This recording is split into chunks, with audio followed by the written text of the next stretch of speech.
Good evening once again. We are starting something new in the Bible study here this evening. We are going to get into this to a new series. We have been going through the series, of course, on the development of the Scriptures and the way that we came to have the Bible as we do. Well, we've completed that last time, so what we're going to get into this evening is a new series entitled a Historical Survey of the Old Testament. We're going to take the historical books of the Old Testament, and we're going to go through them.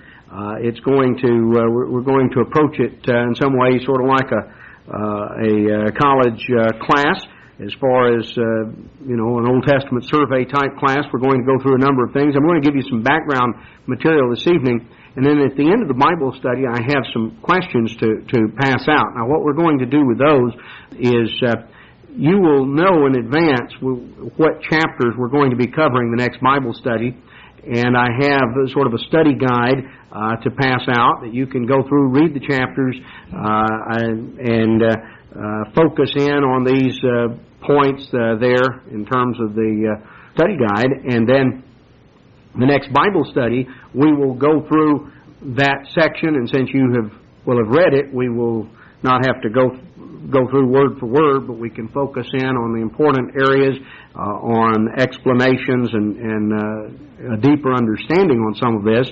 And I think what you'll find as we go through over the next several months, we're going to go through start out through the 5 books of Moses, beginning with Genesis, and we will pick up speed as we go along. It's going to take us the longest to get through Genesis, and then we get to Exodus, Leviticus, Numbers, Deuteronomy. Then we'll go right on through Joshua, Judges, Samuel, Kings, Ezra, Nehemiah, and run the historical survey through to where from the beginning all the way till the end of the Old Testament period and get a flavor of that. Then probably the next Bible study series we'll go into one maybe the Gospels and Acts and just sort of run the story flow. We'll have do series on the major prophets, on the minor prophets, epistles of Paul, general epistles, just over a course of the next several years. We will go through every book in the Bible. And if you save your handout material, you will have an outline with study questions and with all of the things that will fill up a binder about yay thick, and you will have the entire Bible that we have gone through. So anyway, that hopefully it can be something that can be of help and can give us a chance to delve more deeply into different sections of God's Word. Now, as I mentioned, this coming, what we're starting into is a survey of the historical survey of the Old Testament, more the historical books. And we start, of course, with the first books of the Bible, the 5 books of Moses. These first 5 books are called the Law, or the Torah, which is the Hebrew term that refers to the law. This, of course, as we saw in our previous series, represented the first canon of Scripture. It serves as the basis for the rest of the Bible, because everything else builds upon God's fundamental revelation that is brought out there in the law, beginning with Genesis and Exodus. The other 2 divisions of the Old Testament, the prophets and the writings, of course, in many ways are an elaboration on the law. And we went into some of that in the previous Bible studies. The prophets simply put are an account of what happens when you do what the law says or when you violate what the law says. Because the law is predictive. God's law produces results. Obedience produces blessings. Disobedience produces curses. That holds true in the course of nations and in history. And, of course, it holds true in individual lives as well. Now, one of the first things as we get into this, I think it is appropriate that we first look at the question of authorship, because if you read many of the commentaries and certainly modern traditional modern liberal thought would certainly argue with the idea that Moses wrote the first 5 books of the Bible. Now we're going to look at several things by way of internal evidence that Moses wrote this section of Scripture, and we're also going to look at some other matters that also clearly show the evidence of Moses' authorship. To begin with, why do we say that Moses wrote the first 5 books of the Bible? Well, one of the simplest reasons is because this section of Scripture, the Torah, the Pentateuch, which is just it's a Greek term that refers to the 5 books, that section of Scripture testifies to the fact that Moses wrote it. So we believe that Moses wrote it because this section of Scripture tells us that Moses is the author. We read in Exodus chapter 17, Exodus 17 verse 13, Joshua discomfited Amalek and his people with the edge of the sword. And the Eternal said unto Moses, write this for a memorial in a book, and rehearse it in the ears of Joshua. Write this for a memorial in a book. If we come on back to Exodus chapter 24, Exodus chapter 24, verse 4, and Moses wrote all the words of the Eternal, and rose up early in the morning and built an altar under the hill, 12 pillars according to the 12 tribes of Israel. So we find that Moses in verse 3 had come and told the people all the words of the Lord and all the judgments, and then he wrote all the words of the Lord in a book. So this, again, the Scripture testifies to the fact, this section, the Torah, testifies to the fact that Moses was its author.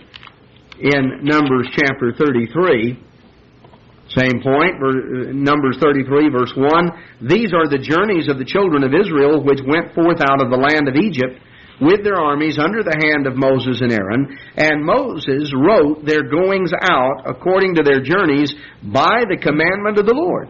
And these are their journeys according to their goings out. So Moses wrote the story here of their goings out. He wrote the story of the Exodus and of Israel's traversing the wilderness. And finally, one more back here in Deuteronomy 31. Deuteronomy 31, verse 9, Moses wrote this law and delivered it unto the priests, the sons of Levi, which bore the ark of the covenant of the Eternal, and unto all the elders of Israel. And on down in verse 11, when all Israel is come to appear before the Eternal your God in the place which he shall choose, you shall read this law before all Israel in their hearing. Gather the people together, men, women, and the children, and your stranger that is within your gates, that they may hear, that they may learn, and fear the Eternal your God, and observe to do all the words of this law. So, Moses testified of his authorship, as this section is written. Not only does the Torah testify to the fact that Moses wrote it, but the rest of the Old Testament bears witness that Moses was the author of this section of Scripture. Joshua chapter 1, verse 7, Joshua was told, only be you strong and very courageous, that you may observe to do according to all the law which Moses my servant commanded you. Turn not from it to the right hand or to the left, that you may prosper whithersoever you go. This book of the law shall not depart out of your mouth. You shall meditate therein day and night, that you may observe to do according to all that is written therein. So here, Moses commanded this, and it is recorded in the book of the law, which is to be studied, which is to be meditated upon, which is to be observed. You know, God gave to His people a revelation that would record His ways. You see, God wanted His people to have access to this information. It was written down, it was recorded, it was read in the sight of the people.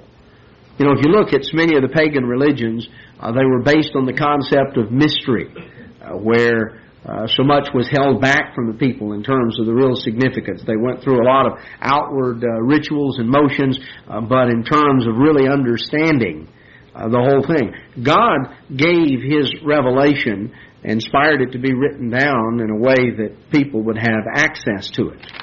Well, let's notice a couple of other examples where the rest of the Old Testament testifies to Moses' authorship. 1 Kings chapter 2.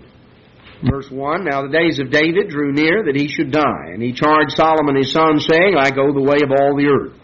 Be you strong, therefore, and show yourself a man, and keep the charge of the eternal your God, to walk in his ways, to keep his statutes, his commandments, his judgments, his testimonies, as it is written in the law of Moses. As it is written in the law of Moses. So again, as we go on through the Old Testament, we find that Moses' authorship was understood, it was accepted, and we can go to other examples. 2 Kings 21 tells the story of Manasseh, who was the son of Hezekiah, and he was a wicked king. 2 Kings 21:7, he set up a graven image of the grove that he had made in the house of the Lord, the house of which the Lord said to David and to Solomon his son, In this house and in Jerusalem, which I have chosen out of all the tribes of Israel, will I put my name forever. Neither will I make the feet of Israel remove any more out of the land which I gave their fathers, only if they will observe to do according to all that I commanded them, and according to all the law that my servant Moses commanded them. So again, testimony is borne to the fact that Moses recorded the law. He was the one who was the lawgiver through whom God gave this basic revelation. One final note at the very end of our Old Testaments in the way that they're preserved in our Common English Version. We're told in Malachi 4:4, Remember you the law of Moses, my servant, which I commanded unto him in Horeb for all Israel, with the judgments and with the statutes and judgments. You know, isn't it interesting that the very parting words of the Old Testament, in the way that it's recorded here, the very last of the prophets, remember the law of Moses. These people go through and they're reading their Bible. Last thing they read in the Old Testament is remember the law of Moses. Now, when you get on back, just turn 3 or 4 pages, you get into the Gospels, and Christ said, "Don't think I came to do away with the law of the prophets. I didn't come to destroy, but to fulfill." You know, not one jot or one tittle shall pass from the law. And so people immediately assume that there's to forget the law of Moses, and Christ came to destroy it. And it's like, you know, the last thing he said, now remember the law of Moses, so people forget it. Don't think I came to destroy the law. Oh, Christ came to do away with that. It's all nailed to the cross. You know, it's amazing. People can just read and come out with the very opposite of what it says. Well, not only does the Old Testament bear witness to Moses' authorship, Jesus Christ bears witness, and the New Testament bears witness. We'll just notice a few examples here of Matthew 19:18. Matthew 19:18, this is where the young man had said, what shall I do to inherit eternal life? In verse 16, Christ said, why do you call me good? There's none good but one, that's God. You know, in other words, does this young man understand what he was really saying? If you will enter into life, keep the commandments. He said, which? Jesus said unto him, you shall do no murder, you shall not commit adultery, you shall not steal, you shall not bear false witness. You see, Jesus talked about the law and quoted the Old Testament and quoted the Ten Commandments. But now let's go up a little earlier here. The subject of divorce had come up, the beginning of chapter 19. And the Pharisees tried to draw him into their arguments. They liked to wrangle about the Scriptures. There were two basic schools of thought among the Pharisees, the school of Hillel and the school of Shammai. And they had differing interpretations on many of the Old Testament laws. And one of the things that they argued about was the meaning of the verse back in Deuteronomy 24, where instructions were given in terms of the criteria for a man being able to put away his wife. Well, one of them had a little more strict interpretation, the other had a very liberal interpretation.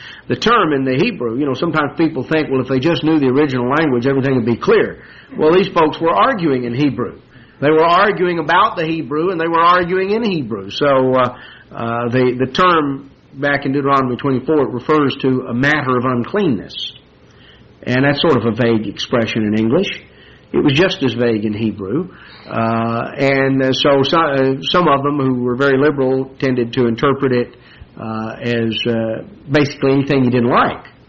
Right on down virtually to the point that if you burned the toast in the morning, they took a very loose interpretation. Anything you didn't like, that qualified. The others were a little stricter, and they insisted that it had to involve a moral issue. Well, they tried to drag Christ into this, and I'm digressing here, but I think it's good to understand how Christ approached these things.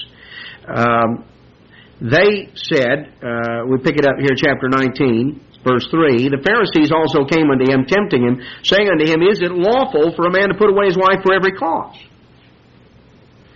He answered and said unto them, have you not read that he which made them at the beginning made them male and female, and said, for this cause shall a man leave his father and mother, cleave to his wife, and they twain shall be one flesh.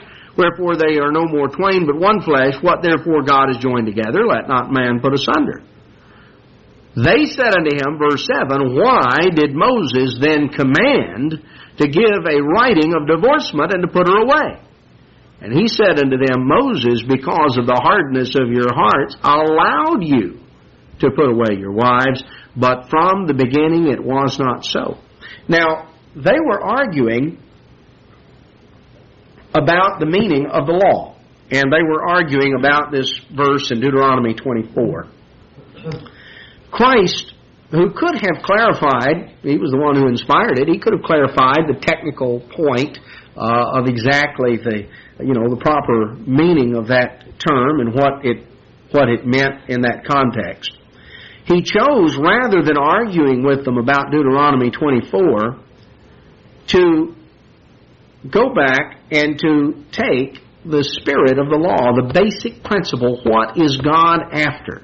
They were so busy arguing about the technicalities of a legal divorce as opposed to an unlawful divorce that what they had totally passed over was the fact that, God really wanted people to marry for life.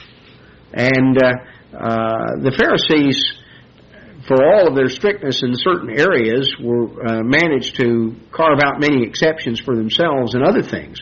I think it's interesting that Christ frequently referred to them as an adulterous generation. I don't think he was just picking a bad adjective. I think he knew whereof he spoke, and he had a reason for continuing to indict them for being an adulterous generation. But Christ did not get involved in the arguing and haranguing and quibbling about technical points. He went back to the principle. And they were discussing the law, of which Deuteronomy is a part. He took them back to Genesis.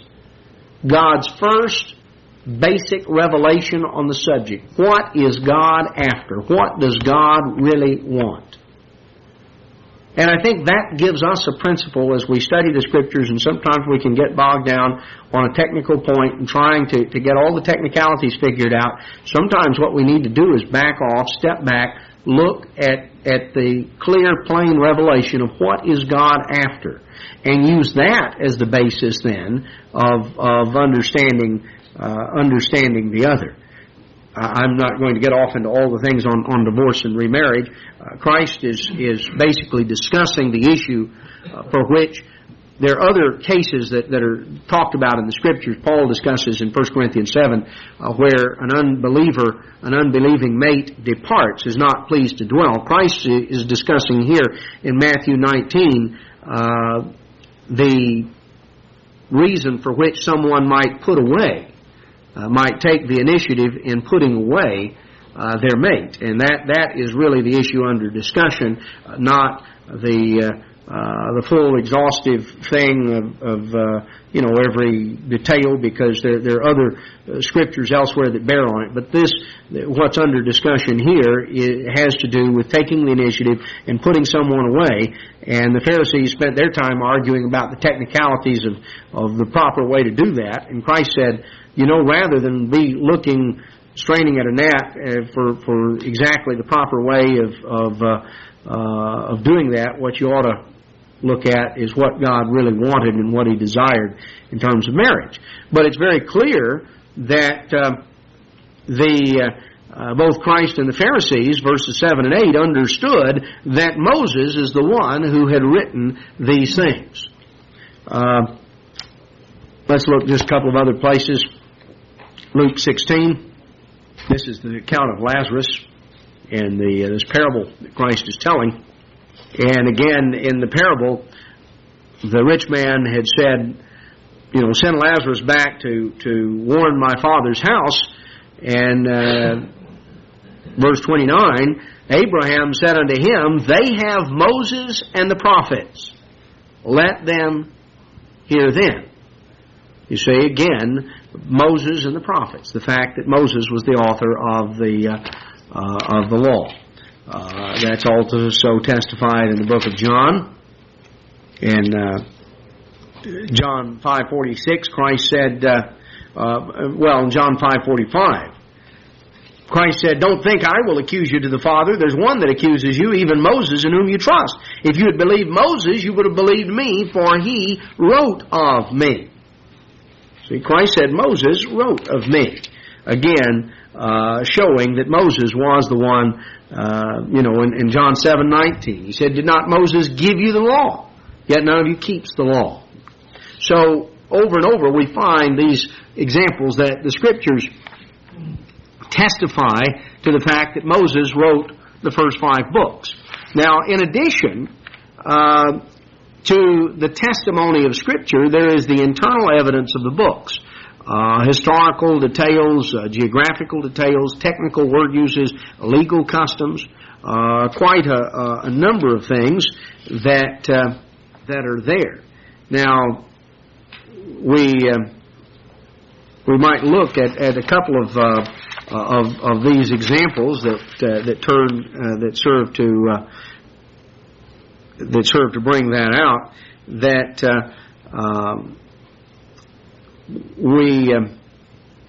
One of the interesting things is the evidence as you go through the internal evidence of Scriptures that testify to the time period in which some of these things were done. You see, the critics claim that this was a forgery, that it was written hundreds of years after the time of Moses. Many of them, the higher critics, would attach it to the time of King Josiah, and many of the details as coming out even after the exile.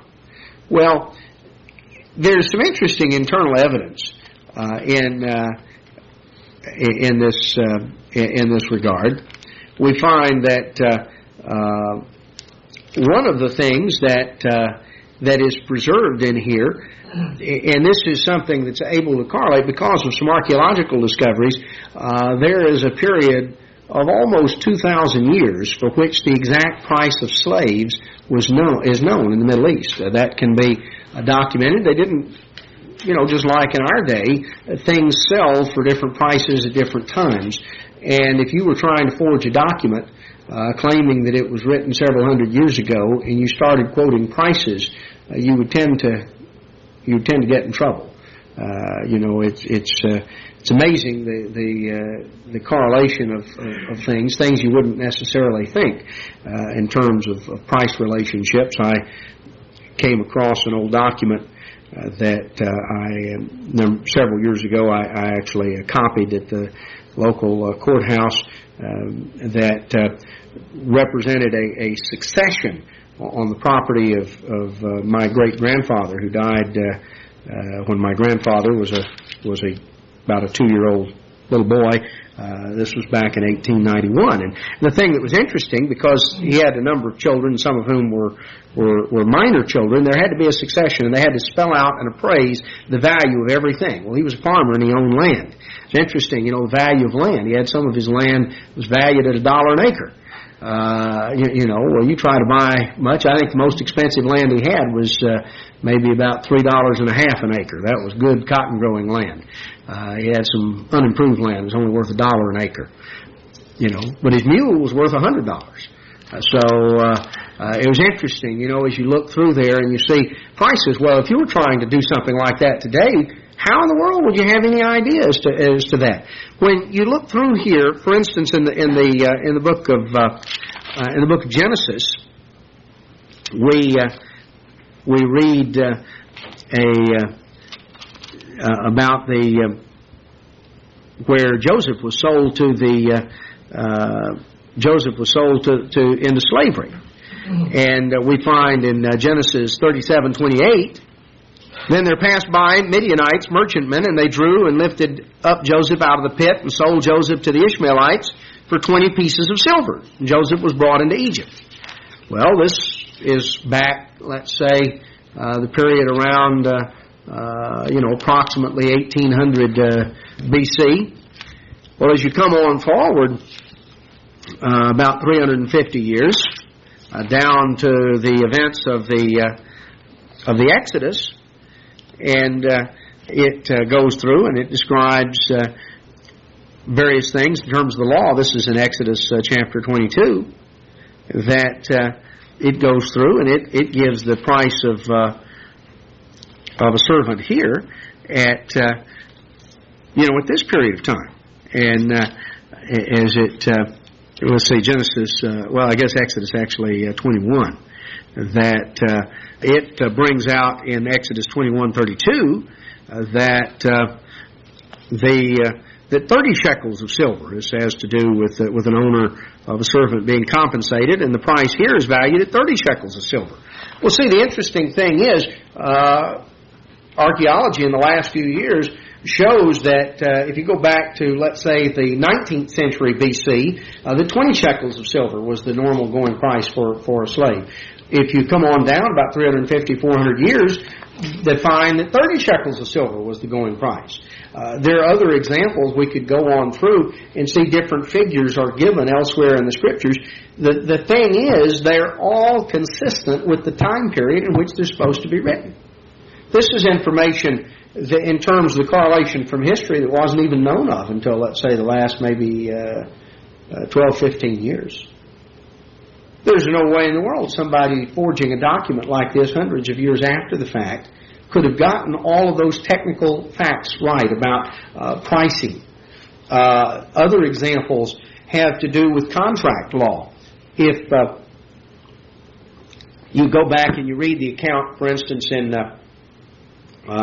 Genesis of when Abraham bought the cave from the Hittites to use as a burial cave for his wife and the family, and he bought the field and the cave.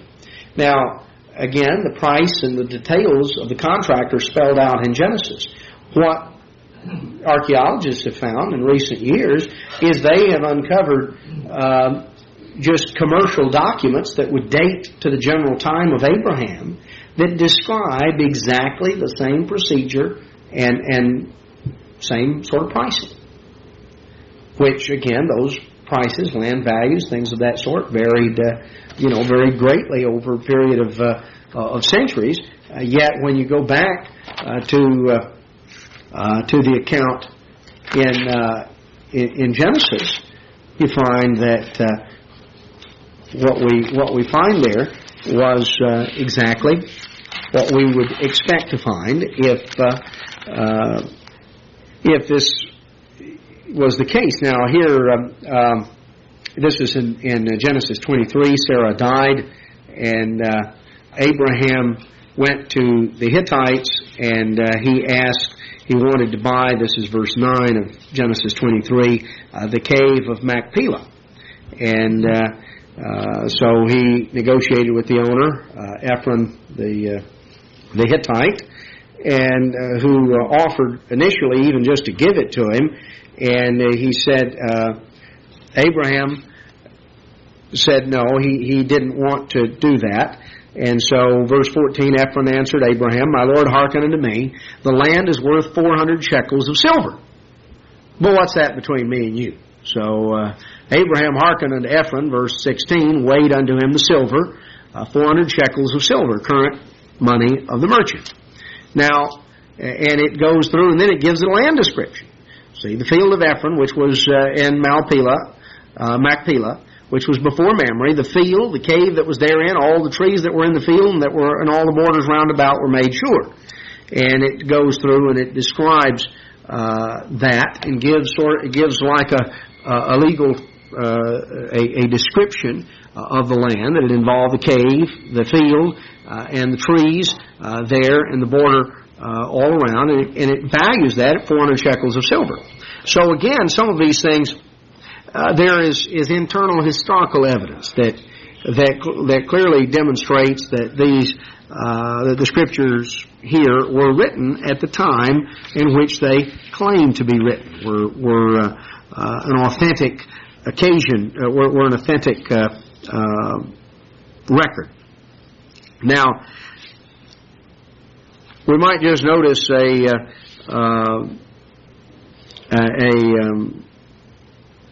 a couple of other things in this regard, even in terms of there are technical things in terms of language, in terms of terms that are given, terms that are used in the scriptures. For instance, when the description is given, clearly the time setting, for instance, is that this was initially written to a people who were very familiar with Egypt, people who had just come out of Egypt. Let's notice an example of that. This is back in Genesis, and we would pick it up here in chapter. Let's see. Let's go back to chapter 13. It describes Lot and Abraham and the situation that developed between their herdsmen and the fact that they were going to separate. And Lot was allowed to choose the area that he wanted. And in Genesis 13:10, Lot lifted up his eyes and beheld all the plain of Jordan. It was well watered everywhere before the Lord destroyed Sodom and Gomorrah, even as the garden of the Lord, like the land of Egypt as you come unto Zoar. Now that last expression, that comparison, is clearly a description to a people who were a lot more familiar with the land of Egypt as you come unto Zoar than they were with the plains of Jordan. It is descriptive. It tells what it's like, and then it uses a comparison. Now, you and I read that, and the land of Egypt, as you're coming to Zoar, doesn't really clarify the matter for us. I mean, that doesn't paint pictures. If we were describing a place, if I were describing a place to you that I had seen and you hadn't, I would compare it maybe to, it looks similar to this place over here, or it's very much like this, or much like that, or it's a campground setup, it's very much like Big Sandy. Well, see, that means something to people who are familiar with Big Sandy. When Moses is writing this, again, for this to have been written centuries later by somebody else, why would he have used a description of Egypt, centuries after the fact? This is being written to people who were familiar with that. And so that was a meaningful description to them. And we find examples and illustrations of that, again, that date it to that time. It was the time of the Exodus, the time of a people having come out of Egypt. We went through before that there were clearly some editing, slight editing, years later, maybe particularly at the time of Ezra and Nehemiah, to bring certain place names that had long since ceased to be used and replaced with other names. Some of that is apparent. That's not a matter of who wrote the book. That's a matter of bringing certain details up to date. For instance, in Genesis 14, It talks about Abraham pursuing the kings who had come and captured Lot and the people of Sodom. And Genesis 14:14, when Abram heard that his brother was taken captive, he armed his own trained servants, born in his own house, 318, and he pursued them unto Dan. Well, now, that, of course, if you go back to the book of book of Judges, you find that the city of Dan didn't take its name until centuries after the time of Abraham. Dan was Abraham's great-grandson, and it was his descendants that renamed the city Dan. But it was the original name was a name that had long since ceased to be used, and so there were certain edits to use updated place names. Simply a matter of making the text intelligible to the people who were reading it. Sometimes over a period of time, the names of certain cities change, and they're names that no one's ever heard of or doesn't use anymore. So there are some edits that way that simply involved a matter of making the text meaningful to a later generation. But when you look at the internal evidence, you see example after example. It's interesting, the Hittites are mentioned quite a bit in here, and certainly in the book of Genesis. You realize that up until, maybe the last 50 years, less than 50 years ago, that all the scholars dismissed the Hittites as a myth? They said there weren't any Hittites. They'd never heard of any Hittites. Now, they have all sorts of archaeological evidence of the Hittites. Amazingly enough, there were Hittites, and they were just exactly where the Bible said. They didn't find any reference to them for many years. They were people that had been displaced, and there was no record of them with the secular, that had come down in secular history. You have to realize most of what has been preserved has really come down through the Greek geographers and historians. And so for a long time, if the Greeks didn't tell them about it, then they didn't believe that it existed. And, of course, the Greeks didn't tell them about everything. The Greeks weren't always there. Now, time after time, all of these examples and illustrations have come out to bear testimony to the authenticity of this portion of Scripture and to the fact that it was written by the one who claimed to have written. Now, let's go through and let's look a little bit at these 5 books that we're going to be going through. Genesis is the book of beginnings. That's what the word Genesis means, which actually comes from the Greek name, but in the Hebrew, it is the same thing, the book of beginnings.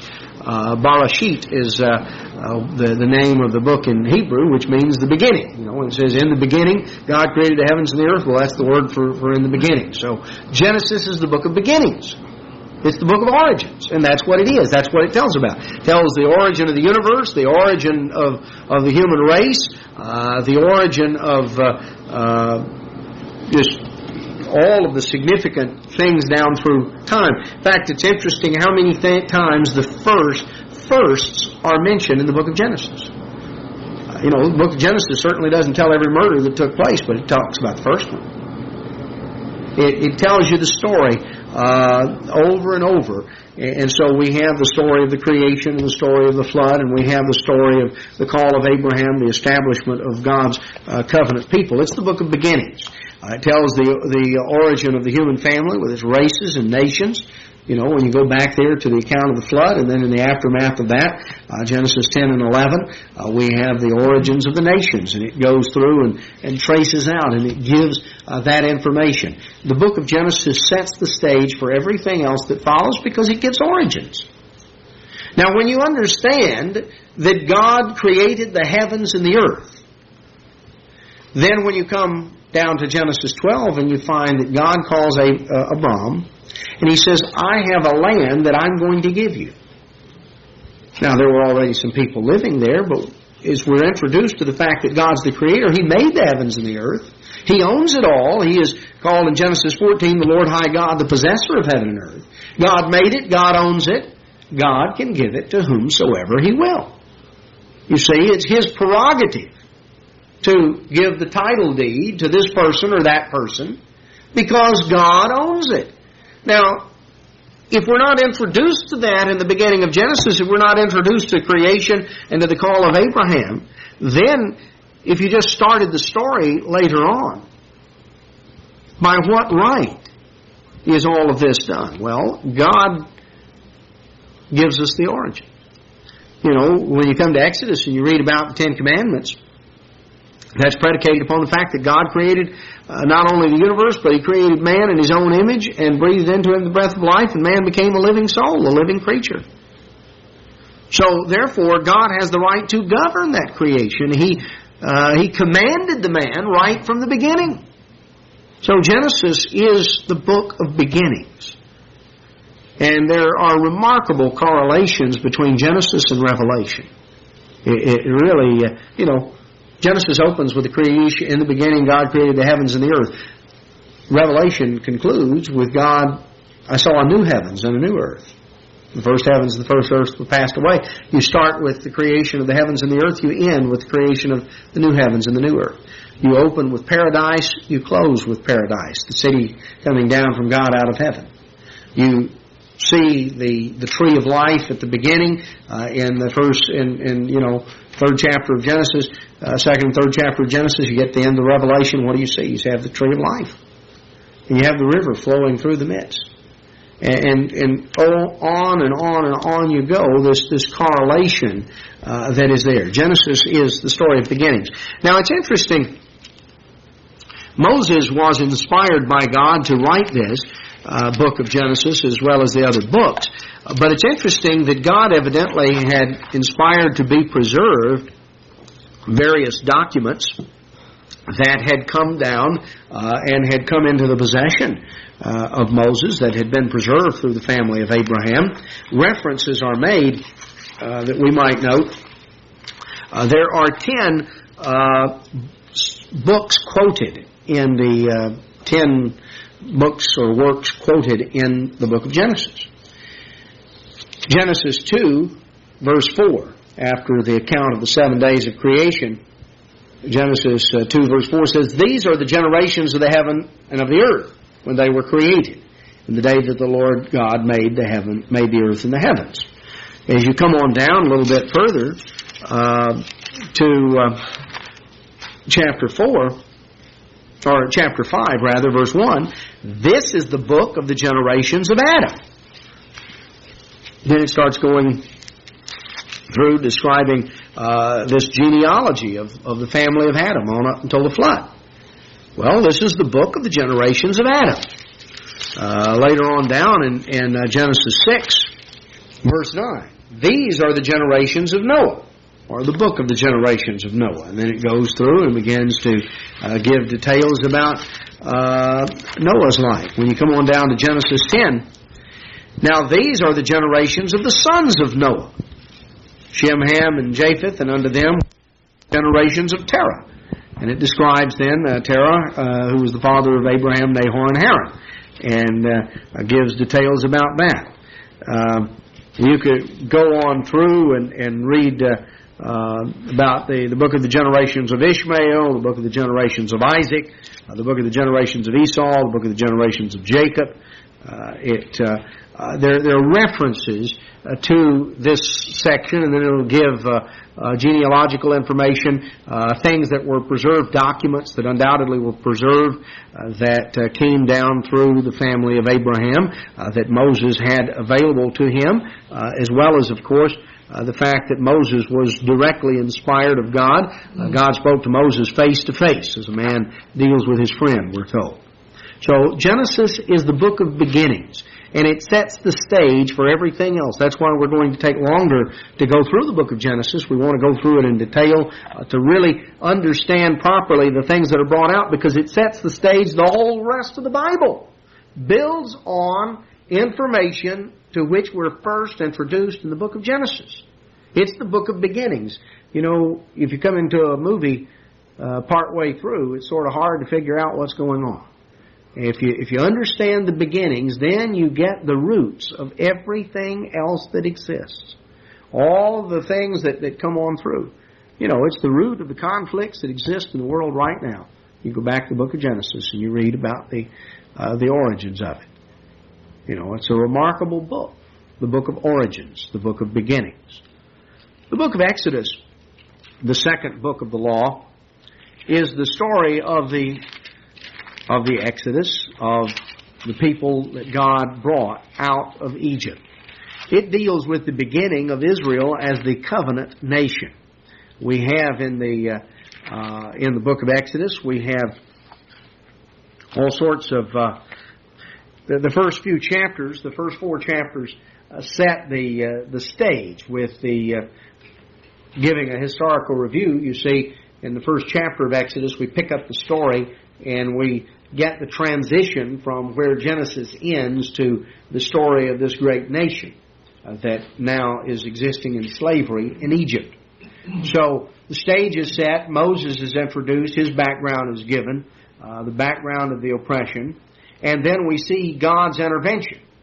God begins to intervene. You see, Exodus builds until we come to Mount Sinai, to the covenant, and the making of the covenant.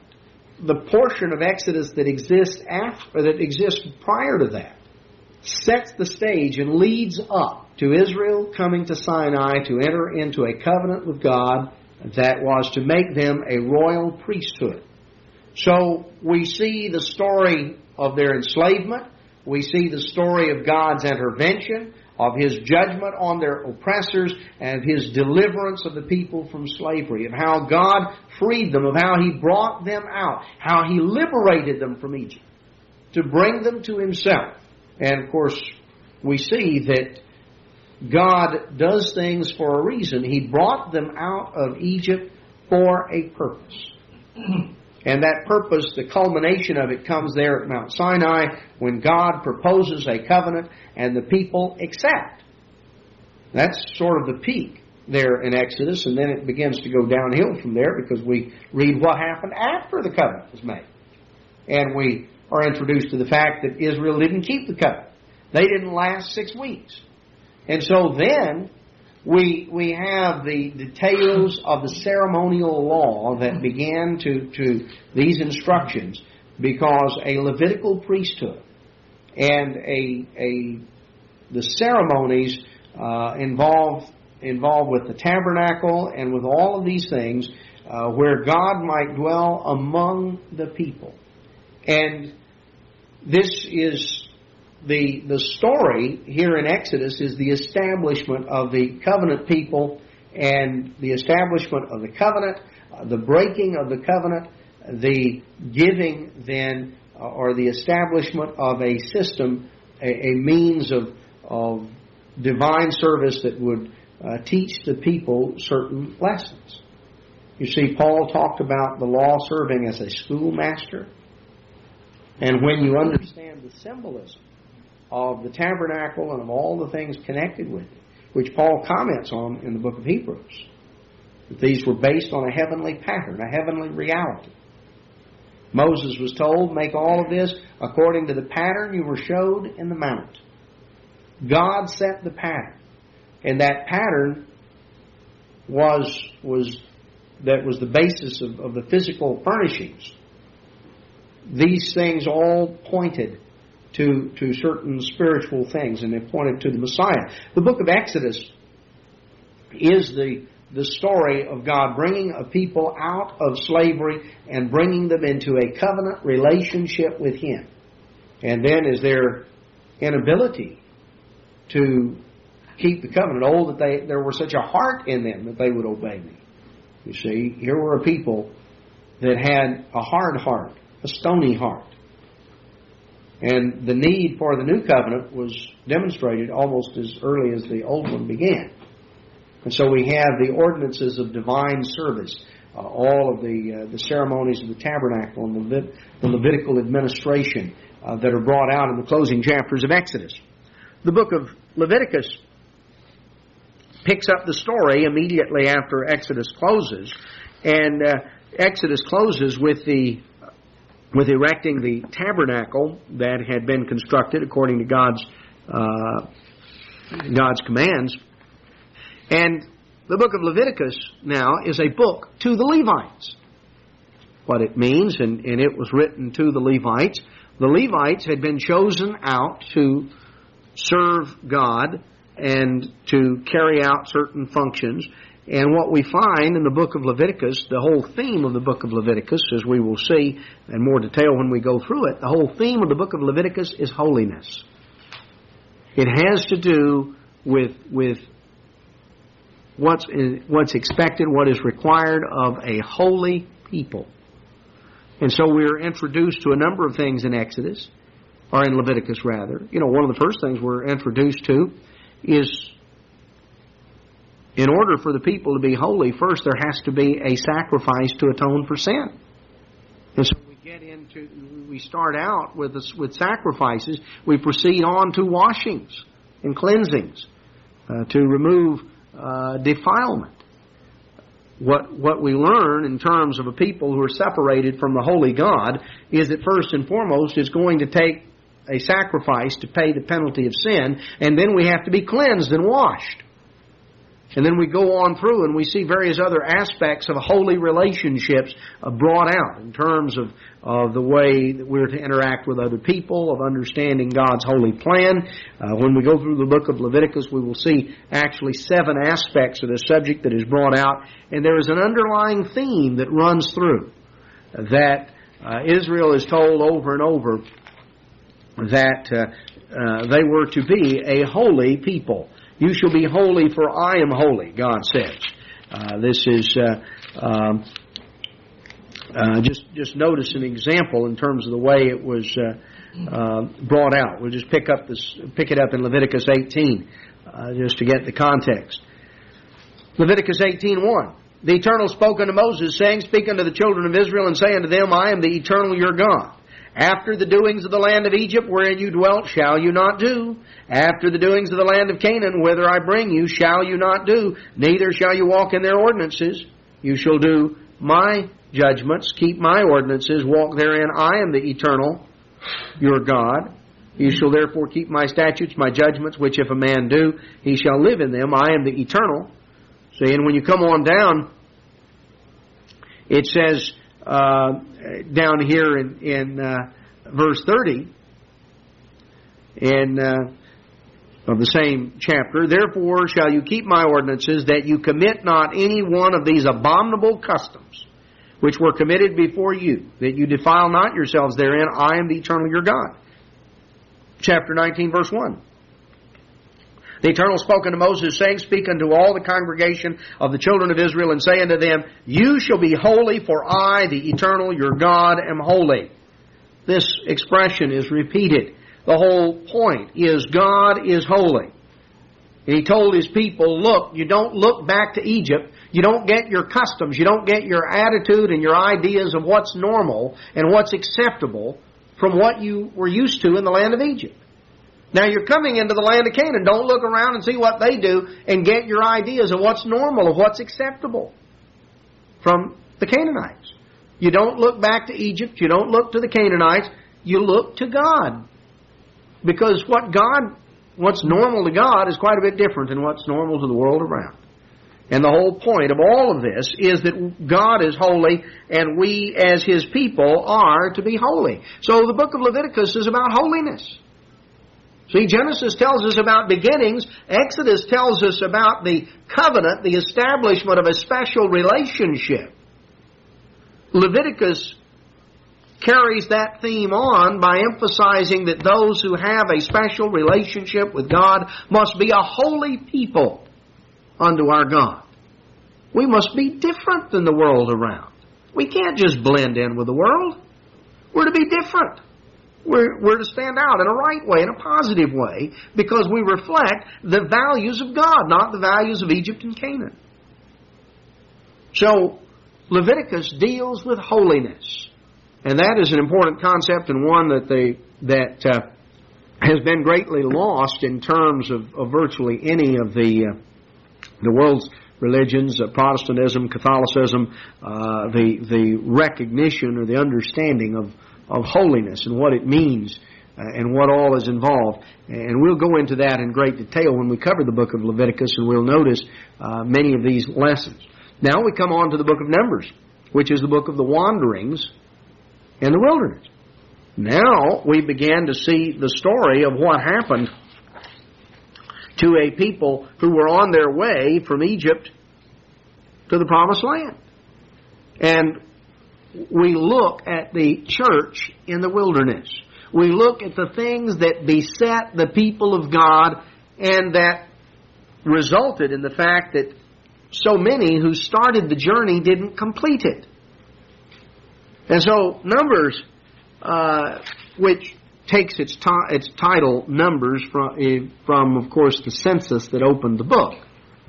The book opens and closes with a census, but it is the story of Israel in the wilderness and their failure to initially enter into the Promised Land at the appropriate time.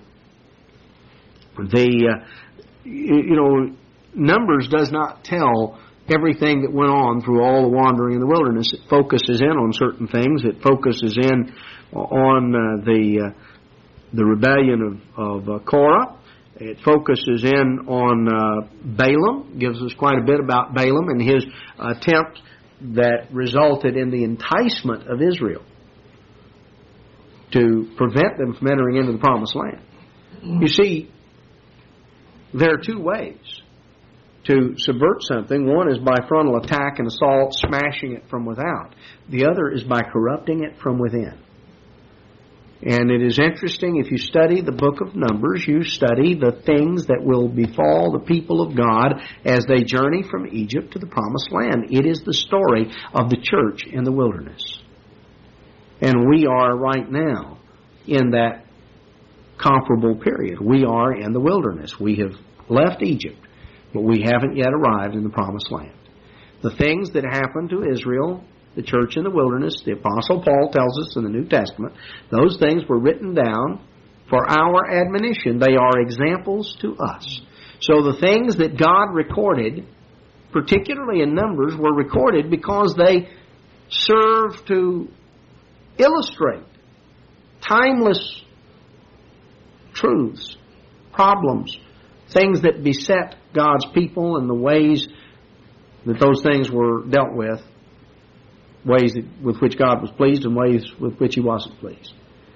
So Numbers is a very important book in terms of the Christian life, of the journey, the story of Israel in the wilderness. The fifth book of the law, the book of Deuteronomy. Deuteronomy, again, comes from the Greek title in the Septuagint, which means literally the second law. Deutero means second, and nomos is law, the second law. It's called because it involves a restating of many of the things that God had given earlier. In Hebrew, it's entitled it takes its title from the opening words of the book, "These be the words which Moses spoke unto Israel," to all Israel. So these are the words. This is the Hebrew title. It was Deuteronomy consists of several addresses that Moses made to Israel in the final year, final months as they prepared to enter the Promised Land. You see, the phrase over and over is used, in fact, about 35 times, go in and possess. Go in and possess the land which the Lord your God gives you. Over and over, this expression is used. The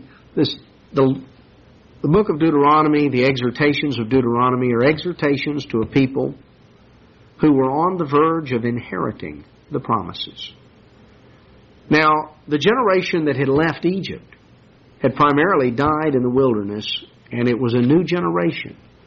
And so a restatement of laws were made. A restatement, first to go back and rehearse the history.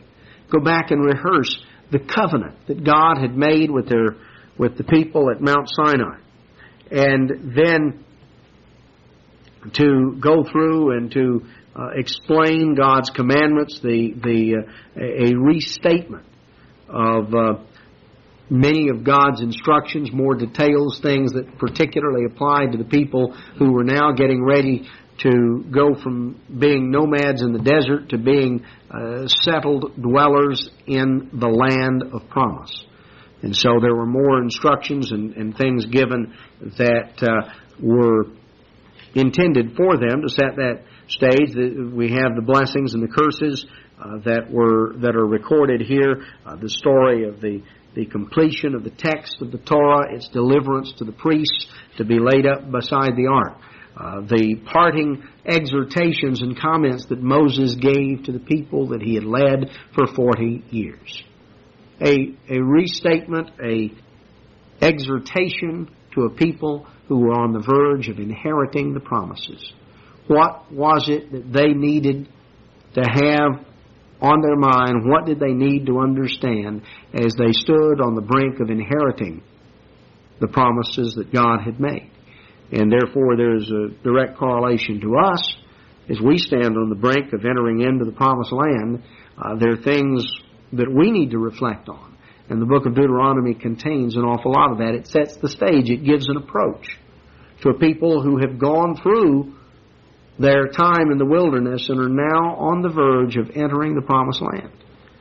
So, as we go through each of these books, we want to understand them in terms of their original background and understand what's addressed, but we also want to draw and glean lessons for us today, because these books are not intended simply as ancient history, but they are living history, the living Word of God. They tell the story of people who were not that much different from you and me. People who encountered problems, people who responded to life, and who were beset with various tests and trials. And we can learn much from that. This section sets the stage upon which the rest of the Bible builds and develops. And what we're going to do is we're going to begin through the book of Genesis, and we're going to focus in initially on in quite a bit of detail on the first 3 chapters of the book of Genesis. I have some study questions that I'll pass out. As you go through and study the first 3 chapters of Genesis, I think you'll find most of these questions will be evident from the text. Now, this is not something that I'm going to take up or ever see one way or the other.